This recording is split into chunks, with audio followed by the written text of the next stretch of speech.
Halo teman-teman semua, berjumpa lagi di YouTube channel saya, dan kali ini kita akan membahas tentang tesnya ELTA karena beberapa hari yang lalu ada banyak yang tanya-tanya ke saya tentang tes ELTA itu seperti apa, dari placement testnya sampai wawancaranya. Nah, hari ini saya bersama dengan dua alumni ELTA angkatan 2022, tapi dari kelas yang berbeda, dari ELTA Bali dan juga ELTA PPB. Di sini ada Kak Iren dan ada Aji. Halo teman-teman. Halo. Apa kabar? Sehat semuanya? Baik. Iya. Baik sekali, apalagi jomblo, sehat selalu. Oh, itu ya. Oke. Mungkin boleh kenalan dulu dari Kak Iren? Boleh mulai dulu kenalan? Boleh. Hai teman-teman, saya Iren. Sebenarnya saya ELTA, saya mendaftarnya itu ELTA NTT, tapi karena waktu itu domisili saya di Papua, sehingga saya jadinya bergabung dengan ELTA Papua Barat 2022 kemarin. Kalau Aji mungkin coba bisa kenalan dulu, Ci. Halo, nama saya Aji Nur Afianto, biasa dipanggil Aji. Saya dari Jogja. Nah, kenapa bisa ikut ELTA? Karena saya daftar yang untuk disabilitas, kan kalau yang disabilitas buat seluruh Indonesia ya. Iya. Nah, karena ini teman-teman sudah melalui tahap pemberkasan ya, atau tahap aplikasi. Sekarang lagi pada persiapan placement test, sekaligus nanti kalau lolos placement test kan sekalian wawancara. Nah, kemarin tuh banyak yang tanya kalau placement test tuh kayak gimana, apa yang harus disiapin. Mungkin dari Aji sama Kak Iren ada pengalaman yang berkesan, belum kita bahas kontennya gitu ya. Kalau aku, hal yang menarik sebenarnya, aku sendiri disabilitas daksa, tapi jarang ketemu sama yang disabilitas netra sama tuli, dan itu baru pertama kali intensif berinteraksi dengan mereka, dan itu pengalaman yang sungguh menakjubkan. Padahal cuma ketemu sebentar ya. Iya, mungkin karena kita semua sudah bisa menerima diri kita masing-masing, jadi mau gimana itu ya tetap biasa aja. Kalau Kak Ira? Sebenarnya saya tuh kayak apa ya, kayak terjun bebas begitu kan, karena saya tidak pernah tahu yang namanya kayak TOEFL atau IELTS. Itu benar-benar belum tahu apa isi dari tes IELTS, apa isi dari tes TOEFL, sehingga menurut saya placement testnya itu menarik sekali karena kayak langsung dikejutkan dengan ada berbagai soal kan, termasuk writing. Untungnya waktu itu writingnya ringan ya waktu placement testnya itu, sehingga minimal untuk orang awam itu bisalah kita memberi gambaran gitu. Kalau Kak Iren tesnya di mana waktu itu? Saya di Jayapura. Domisilinya tinggalnya di mana? Saya di Jayapura juga, tapi di pedalamannya. Saya kan dari Towe Hitam. Nah itu 11 sampai 12 jaman dari Papua, dari Jayapura. Itu perjalanan darat? Iya, perjalanan darat. Wow. Iya. Tapi serunya ELTA kan dibiayai kan, jadi tidak mengkhawatirkan harus kita tempuh entah itu dengan pesawat atau dengan jalan darat sejauh apapun, ya tidak masalah, karena lulus tidak lulus ya tetap diganti uang kan. Iya, betul. Terus untuk tesnya, berarti kan yang pertama dilalui itu tes tertulis, placement test itu kan. Kalau untuk Kak Iren sendiri mungkin boleh di-share dulu apa aja sih bagian-bagian tes yang harus dikerjakan? Kalau ini saya lupa ingat ininya, soalnya kalau tidak salah kita punya 4 tahap tes. Yang pertama itu pilihan ganda, isinya kayak structure gitu kayaknya, grammar. Nah, kemudian yang kedua itu sepertinya itu ini kan untuk reading, karena ada bacaan, kemudian kita matching heading seperti itu.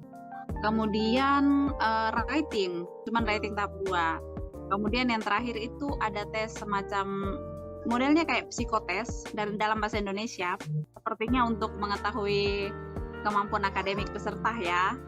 Oke. Tapi yang serunya menurut saya, karena kan seperti yang saya bilang tadi, saya tidak paham kan bagaimana tes TOEFL, tes IELTS, nggak ada gambaran kan.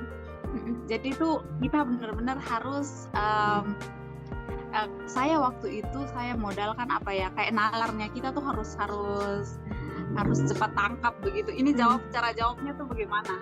Karena dalam sementara mengerjakan baru saya paham bahwa harus mengerjakan seperti ini. Itu makanya persiapannya itu penting. Ya, betul. Ya. Dan cermati perintah gitu ya Kak ya. Benar. Ketika kita paham perintahnya bisa kita ini. Kalau Aji kayak gimana Ci? Kurang lebih kalau tesnya itu aku sama kayak Mbak Iren ya. Itu sama persis. Yang membedakan mungkin itu ya waktunya ya. Kalau disabilitas kan ada penyesuaian ya. Nah itu. Dan kalau aku pribadi itu lebih shock ketika baca atau ngerjain yang reading yang matching heading tadi. Soalnya itu baru pertama kali. Jadi agak shock di situ dan agak lama di situ, plus untungnya ada waktu tambahan ketika writing. Kalau di reading atau yang lainnya itu aku nggak butuh waktu tambahan enggak. Kayaknya kalau readingnya sepertinya beda dengan yang saya kerjakan. Kalau punya saya kemarin soalnya tuh saya ingat banget 26. Jadi ada 2 bacaan, 13 nomor untuk yang pertama, 13 nomor untuk yang kedua. Tapi tidak ada yang matching heading. Dan yang kemarin saya agak ini tuh karena saya kira soalnya hanya 13. Tapi ternyata saya udah nyantai-nyantai, oh ternyata soalnya cuma 13 kayak gitu.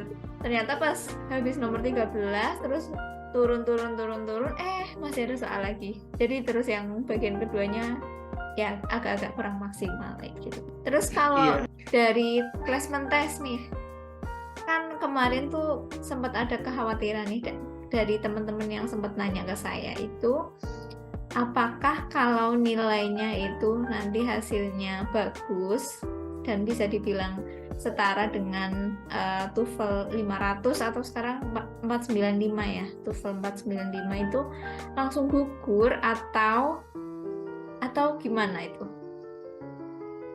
Kalau soal skornya kita tuh nggak tahu sama sekali ya.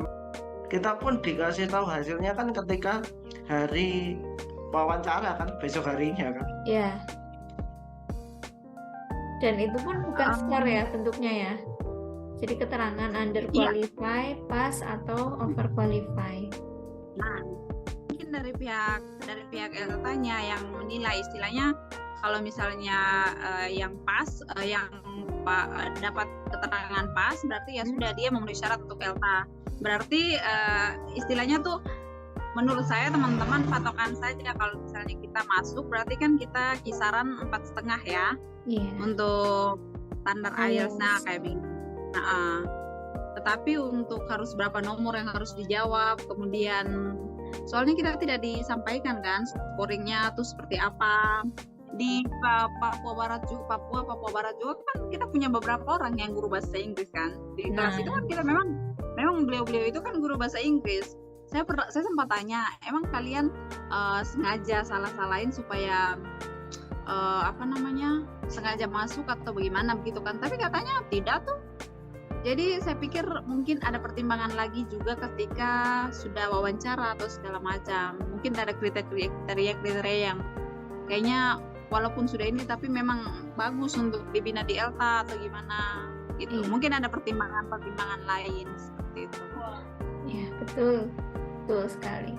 Nah, tadi Kak Iren sudah mulai menyinggung soal wawancara. Mungkin bisa dikasih bocoran nggak nih, apa saja sih yang harus disiapin buat menghadapi wawancara? Apakah harus masalah bidang studi kemarin yang sempat ditanyain ke saya, harus tahu sejauh itu tentang bidang studi yang mau kita ambil di kampus yang mana, alasannya apa, terus nanti di sana mau kayak gimana ya gitu.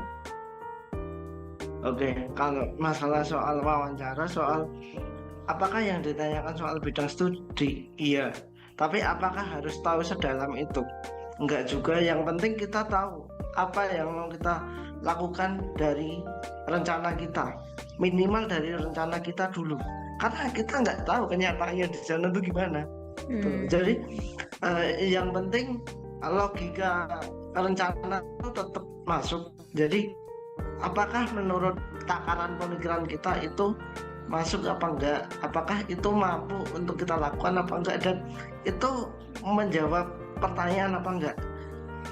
Jadi nggak usah khawatir soal detailnya gimana, yang penting itu masuk akal. Oke. Yang penting kita udah tahu nanti apa dan alasannya apa gitu ya, nggak harus yang di kampus mana, terus kenapa di kampus itu, kayak gitu, nggak yang sedetail itu nanti kalau daftar AAS ya kan. Kalau Kak Iren juga mungkin ada yang mau di-share seputar wawancara? Iya sih, kurang lebih tuh yang sudah dibilang sama Mas Aji. Jadi yang sesi pertama itu, saya kemarin sesi pertama sama Miss Caroline, nah itu dalam bahasa Inggris. Itu benar-benar pertanyaan basic. Mereka beliau cuma menanyakan apa kegiatanmu, ceritakan responsibilitymu di tempat kerjamu seperti apa, kayak keseharianmu lah seperti itu. Nah, yang nanti diperdalam lagi alasanmu, nanti saya ditanya kampus mana kamu akan melanjutkan pendidikanmu. Tapi tidak ditanya itu di bagian mana, itu ada apa saja di sana, bagaimana untuk detail tentang kampusnya itu memang tidak. Ketimbang kayak ya bagus juga sih kita sudah tahu semua tentang kampus itu, tapi menurut saya mereka lebih pertanyakan itu tuh keterlibatan kita selama ini sejauh mana dengan pekerjaan kita, dengan masyarakat.